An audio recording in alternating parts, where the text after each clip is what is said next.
का फल। एक लड़की थी, वह बड़ी सुंदर थी। शरीर उसका पतला था, रंग गोरा था, मुखड़ा गोल था, बड़ी बड़ी आंखें कटी हुई अंबियों जैसी थी, लंबे लंबे काले काले बाल थे। वह बड़ा मीठा बोलती थी। धीरे धीरे वह बड़ी हो गई। उसके पिता ने कुल के पुरोहित तथा नाई से वर की खोज करने को कहा। उन दोनों ने मिलकर एक वर तलाश किया। ना लड़की ने होने वाले दूल्हे को देखा, ना दूल्हे ने होने वाली दुल्हन को देखा। धूमधाम से उनका विवाह हो गया।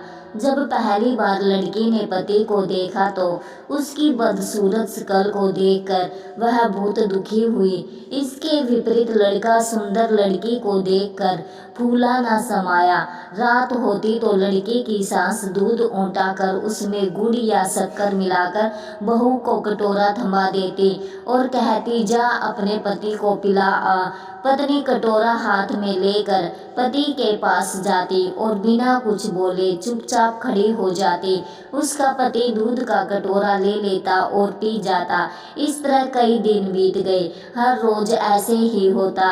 एक दिन उसका पति सोचने लगा, आखिर यह बोलती क्यों नहीं। उसने निश्चय किया कि आज इसे बुलवाए बिना नहीं मानूंगा।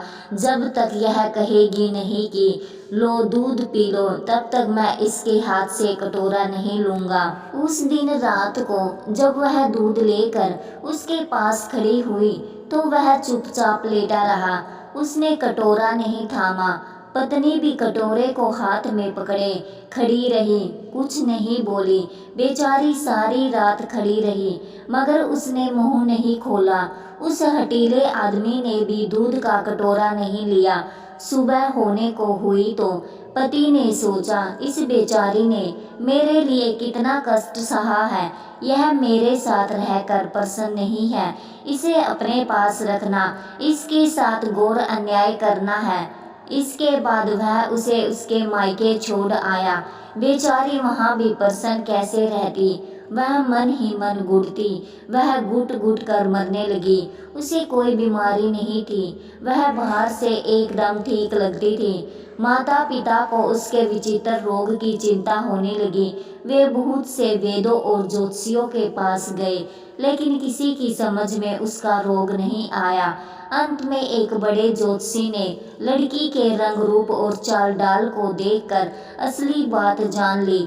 ज्योतिषी ने उसके हाथ की रेखाएं देखी।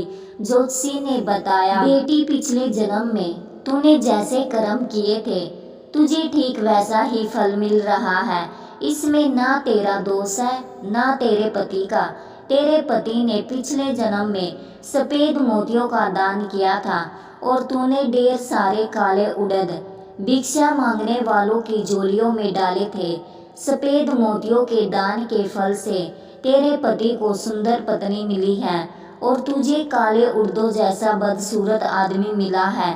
ऐसी हालत में तेरे लिए यही अच्छा है कि तू अपने पति के घर चली जा और मन में किसी भी प्रकार की बुरी भावना लाए बिना उसी से संतोष कर जो तुझे मिला है और आगे के लिए खूब अच्छे अच्छे काम कर। उसका फल तुझे अगले जन्म में अवश्य मिलेगा। ज्योतिषी की बात उस लड़की की समझ में आ गई और वह खुश होकर अपने पति के पास चली गई। वे लोग आनंद से रहने लगे। दोस्तों, कहानी के बारे में आपकी क्या राय है? आप हमें कमेंट करके बता सकते हैं। धन्यवाद।